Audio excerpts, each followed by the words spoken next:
नमस्कार दोस्तों। आज के सेशन में हम साइंस के महत्वपूर्ण प्रश्नों को लाए हैं जो कि एग्जाम में आपके लिए बहुत ही लाभदायक हो। तो आइए शुरू करते हैं। आज का पहला प्रश्न है, समान तापमान पर निम्न में से ध्वनि की चाल सबसे अधिक होगी। ऑप्शन ए है कांच, बी जल, सी लोहा, डी एल्युमिनियम। तो सबसे इसका सही ऑप्शन होगा ऑप्शन डी एल्युमिनियम, क्योंकि एल्युमिनियम में जो है ध्वनि की चाल सबसे अधिक होती है। और कांच में जो है, कांच में इसकी चाल होती है 4540 मीटर प्रति सेकेंड। जल में ध्वनि की चाल होती है 1483 मीटर प्रति सेकेंड। और लोहा में इसकी चाल होती है 5130 मीटर प्रति सेकेंड। और एल्युमिनियम में होती है 6420 मीटर प्रति सेकेंड। क्वेश्चन 2 है, WBC में सबसे बड़ी रक्त कणिकाएं कौन सी है। Option A lymphocyte, option B monocyte, option C basophil और ऑप्शन डी है न्यूट्रोफिल। यानी श्वेत रक्त कण में सबसे बड़ी रक्त कणिकाएं कौन सी है। तो इसका सही ऑप्शन होगा ऑप्शन बी, जो कि है मोनोसाइट। मोनोसाइट ही है श्वेत रक्त कण की सबसे बड़ी कणिकाएं होती है। क्वेश्चन 3 है, प्याज में गंध किसकी उपस्थिति के कारण होता है। ऑप्शन ए है मैग्नीशियम, ऑप्शन बी सल्फर तथा मैग्नीज, ऑप्शन सी सल्फर तथा पोटेशियम, ऑप्शन डी पोटेशियम तथा मैग्नीज। तो इसका सही ऑप्शन सी होगा, जो कि है सल्फर तथा पोटेशियम। इसकी उपस्थिति के कारण ही गंध करता है।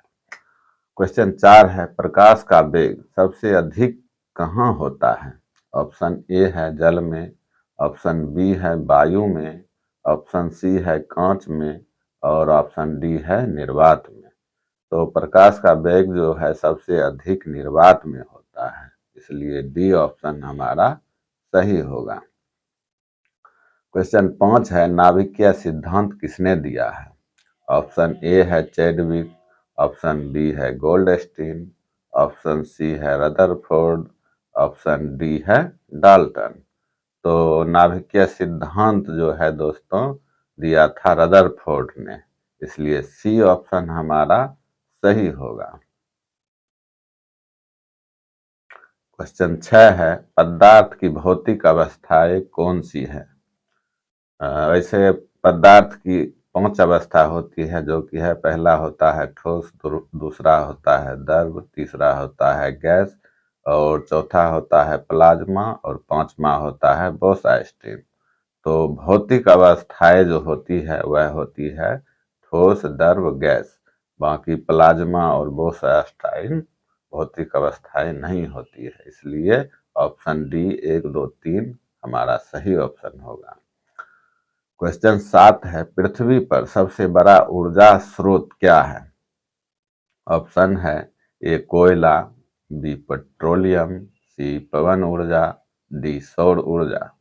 तो पृथ्वी पर जो है सौर ऊर्जा जो है ना खत्म होने वाला ऊर्जा है, इसलिए डी ऑप्शन सौर ऊर्जा हमारा सही होगा। क्वेश्चन 8 है, अम्ल का पीएच मान कितना होता है। ऑप्शन है ए 7, ऑप्शन बी है 7 से कम, सी है 7 से अधिक, डी है 7 से अधिक तथा कम दोनों। तो अम्ल जो है 7 से कम, अम्ल का मान 7 पीएच से कम होता है, इसलिए बी ऑप्शन सही होगा। क्वेश्चन 9 है, रक्त में जल की कितनी मात्रा होती है। ऑप्शन है ए 10% लगभग, बी 20% लगभग, सी 60% लगभग, डी 90% लगभग। तो इसमें से सही ऑप्शन सी होगा, क्योंकि रक्त में जो है 60% लगभग जल होता है। क्वेश्चन 10 है, परमाणु विखंडन का सिद्धांत किसने दिया है। ऑप्शन ए है एनरिको फर्मी ने, ऑप्शन बी है ओपनहीमर ने, ऑप्शन सी है ओटो हॉन ने, ऑप्शन डी है मैडम क्यूरी ने। तो परमाणु विखंडन का सिद्धांत जो है वह दिए थे ओटोहन ने, इसलिए सी ऑप्शन जो है हमारा सही होगा। क्वेश्चन 11 है, सर्व तरंगे कितनी होती है? ऑप्शन ए है 20 हर्ट्ज से नीचे, option B 20 hertz, option C है 20 हर्ट्ज से 20,000 हर्ट्ज तक, और ऑप्शन डी है 20,000 हर्ट्ज से ऊपर। तो सर्व तरंगे जो होती है वह होती है 20 हर्ट्ज से 20,000 हर्ट्ज तक, जो कि सही ऑप्शन है। और 20,000 हर्ट्ज से नीचे ऑप्शन को अपसर्व तरंगे कहते हैं। 20 से 20,000 हर्ट्ज तक के तरंगों को सर्व तरंगे कहते हैं, और 20,000 से ऊपर के तरंगों को प्रासर्व तरंगे कहते हैं। क्वेश्चन 12 है, नाभिकीय बल किसके मध्य काम करता है? ऑप्शन है ए इलेक्ट्रॉन तथा प्रोटॉन के, ऑप्शन बी है इलेक्ट्रॉन तथा न्यूट्रॉन के, ऑप्शन सी है प्रोटॉन तथा न्यूट्रॉन के, ऑप्शन डी है केवल इलेक्ट्रॉन के। तो इसका सही ऑप्शन होगा प्रोटॉन तथा न्यूट्रॉन के बीच ही नाभिकीय बल कार्य करता है, इसलिए सी ऑप्शन सही है। क्वेश्चन 13 है, इलेक्ट्रॉन की खोज किसने किया है? ऑप्शन है जे थॉमसन ने, ऑप्शन बी है रदरफोर्ड ने, ऑप्शन सी है चैडविक ने, और ऑप्शन डी है गोल्डस्टीन ने। तो इलेक्ट्रॉन की खोज जो है जे थॉमसन ने किया था, इसलिए ए ऑप्शन हमारा सही होगा। क्वेश्चन 14 है, आधुनिक आवर्त सारणी का निर्माण किसने किया है? तो ऑप्शन है ए डोबेराइनर, बी मेंडलीफ, सी मोसले, डी न्यूलैंड। तो इसका सही ऑप्शन होगा बी मेंडलीफ, जो कि इसका आधुनिक आवर्त सारणी का निर्माता थे, लेकिन इसका सही निर्माण जो है मोसले ने किया है, इसलिए मोसले को भी हम मानते हैं। क्वेश्चन 15 है, आधुनिक आवर्त सारणी बनाने का आधार क्या है? ऑप्शन ए है अष्टक नियम, ऑप्शन बी है त्रियक नियम, ऑप्शन सी है परमाणु भार, ऑप्शन डी है परमाणु संख्या। तो सही ऑप्शन होगा डी परमाणु संख्या। और अष्टक नियम जो है दोस्तों वह न्यूलैंड ने दिया था, त्रियक नियम डोबेराइनर ने दिया था, और परमाणु भार के आधार पर आवर्त सारणी का निर्माण मेंडलीफ ने किए थे, और परमाणु संख्या के आधार पर मोसले ने किया है। अब क्वेश्चन 16 है, ऑर्निथोलॉजी शाखाएं में किसका अध्ययन किया जाता है? ऑप्शन ए है फूलों का, ऑप्शन बी है फलों का, ऑप्शन सी है पक्षियों का, और ऑप्शन डी है स्वप्न का। तो ऑर्निथोलॉजी शाखाओं में जो मुख्य रूप से अध्ययन किया जाता है वह पक्षियों का किया जाता है, इसलिए सी ऑप्शन हमारा सही होगा। और क्वेश्चन 17 है, कौन सा तत्व सबसे हल्का है? ऑप्शन ए है हाइड्रोजन, ऑप्शन बी है नाइट्रोजन, ऑप्शन सी है हीलियम, ऑप्शन डी है पोटेशियम। तो सबसे हल्का तत्व जो है वह होता है हाइड्रोजन, जो कि ऑप्शन ए में है, इसलिए ए ऑप्शन हमारा सही होगा। क्वेश्चन 18 है, चांदी किस अयस्क से प्राप्त किया जाता है?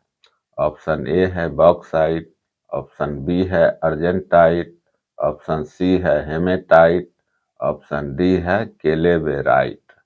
तो चांदी जो है वह मुख्यतः अर्जेंटाइट अयस्क से प्राप्त किया जाता है, जो कि ऑप्शन बी में है, इसलिए बी ऑप्शन हमारा सही होगा। बॉक्साइट से हमें एल्युमिनियम की प्राप्ति होती है तथा हेमेटाइट से लोहा प्राप्त होता है, और केल्वेराइट से हमें सोना की प्राप्ति होती है। क्वेश्चन 19 है, कंप्यूटर वायरस क्या होता है? ऑप्शन ए है जीवाणु, बी है विषाणु, सी है सॉफ्टवेयर प्रोग्राम, डी है हार्डवेयर में संक्रमण। तो कंप्यूटर वायरस जो होता है वह एक सॉफ्टवेयर प्रोग्राम होता है जो कि कंप्यूटर को हैक कर लिया जाता है। तो सी ऑप्शन जो होगा हमारा सही होगा, जो कि है सॉफ्टवेयर प्रोग्राम। क्वेश्चन 20 है, चंद्रमा पर एक रात पृथ्वी के कितने दिन के बराबर होती है? तो ऑप्शन है ए 1 दिन के, ऑप्शन बी है 28 दिन के, ऑप्शन सी है 14 दिन के, ऑप्शन डी है 7 दिन के। तो चंद्रमा पर जो एक रात होती है वह पृथ्वी के 14 दिन के बराबर होती है, इसलिए सी ऑप्शन हमारा सही होगा, जो कि है 14 दिन के। क्वेश्चन 11 है, तत्वों में सबसे भारी प्राकृतिक तत्व है? ऑप्शन है A hydrogen, option B lithium, option C sulphur और ऑप्शन डी है यूरेनियम। तो तत्वों में सबसे भारी तत्व यूरेनियम होता है, जो कि है ऑप्शन डी में।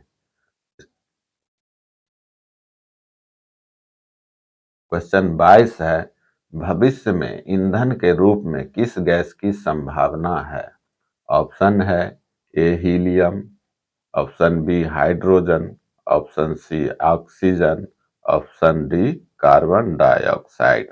तो भविष्य के ईंधन के रूप में हम जो है हाइड्रोजन को जानते हैं, क्योंकि इस पर रिसर्च चल रहा है जो कि कामयाब जरूर होगा। क्वेश्चन 23 है, बायोगैस में मुख्यतः क्या रहता है? ऑप्शन है A butane, B propane, C butane एवं प्रोपेन और ऑप्शन डी है मीथेन। तो बायोगैस में मुख्य रूप से मीथेन पाया जाता है, जो कि ऑप्शन डी में है, इसलिए डी ऑप्शन हमारा सही होगा। क्वेश्चन 24 है, अतिचालकता का क्या कारण होता है? ऑप्शन है ए प्रतिरोध का सामान्य होना, ऑप्शन बी है प्रतिरोध की अधिकता, ऑप्शन सी है प्रतिरोध की शून्यता और ऑप्शन डी है प्रतिरोध कम होना। तो अतिचालक होने का मुख्य कारण होता है प्रतिरोध की शून्यता, यानी प्रतिरोध नहीं होने पर अतिचालकता का गुण आता है, इसलिए सी ऑप्शन हमारा सही होगा। क्वेश्चन 25 है, एक वयस्क व्यक्ति में अस्थियों की कुल संख्या कितनी होती है? तो इसका ऑप्शन है ए 300, बी 206 और सी में है 120 और डी में है 540। तो एक वयस्क व्यक्ति के शरीर में 206 हड्डियां यानी अस्थियां पाई जाती है, इसलिए बी ऑप्शन सही होगा। तो आशा करते हैं दोस्तों आज की जानकारी आपको लाभ पहुंचाएगी। तो हमारे चैनल को सब्सक्राइब करें, वीडियो को लाइक करें और अपने सुझाव हमें कमेंट में दें। तो मिलते हैं अगले वीडियो में, तब तक के लिए धन्यवाद। आपका दिन मंगलमय हो।